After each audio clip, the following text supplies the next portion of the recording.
Viking festivals have taken off within the last 6 years. The reason that they've been taking off is because we have such large Scandinavian immigrant communities in the upper Midwest, and the immigrant communities are really interested in heritage and what their ancestors did 1,000 years ago. So people really want to know how to do things, and they're interested to see other people do them. So the Viking festivals are fun because then they can come and ask questions and see what the crafters are doing. So when you go to a Viking festival, there will be demonstrators, and some will be blacksmithing, some will be making a Thor's hammer pendant with silver. Some people will be using a forge that's made out of clay that really is very true to how a Viking forge looked like. Some people might be weaving on a warp-weighted loom. So you could go and you could see what individual people would be doing in a Viking village or on a Viking farm.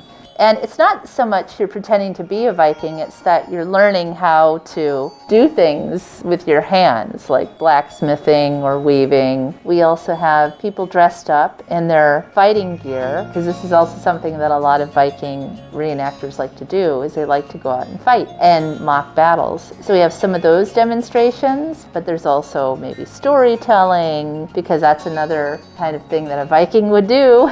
So you get to see these different aspects of medieval Viking life, and you don't have to get on a plane and go to Norway to do it.